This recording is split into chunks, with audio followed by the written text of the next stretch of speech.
నమస్కారం NSTV news కి స్వాగతం। నా పేరు సంధ్య। ఇక వార్తల్లోని ముఖ్యాంశాలను ఇప్పుడు చూద్దాం।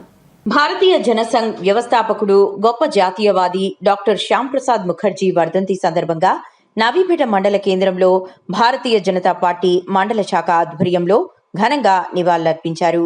ఈ సందర్భంగా నాయకులు ఆయన చిత్రపటానికి పూలమాలలు వేసి నివాళులర్పించి దేశానికి ఆయన అందించిన సేవలను స్మరించుకున్నారు।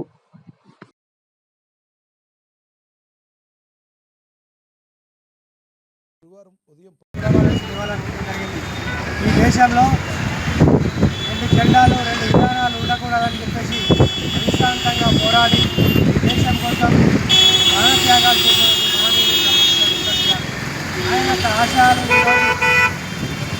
నరేంద్ర మోడీ గారి నేతృత్వంలో జరిగిన సందర్భం ఇంతకుముందు కూడా శ్యామ్ ప్రసాద్ ముఖర్జీ గారి యొక్క ఆశయాలకు అనుగుణంగా ఈ దేశంలో పరిపాలన కొనసాగుతుంది। దేశం అఖండత కోసం పరిపాలన కొనసాగుతుంది।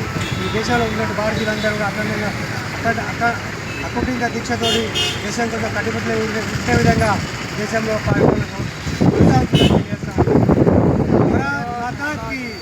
భారత్ మాతాకి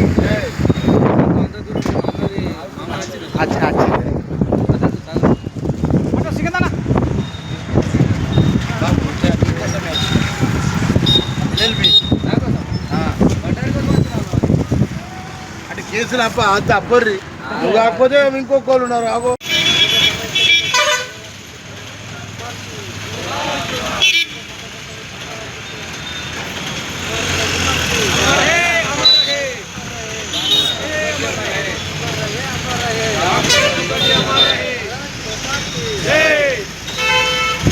भारत माता की जय। भारत माता की जय। भारतीय जनता पार्टी जिंदाबाद।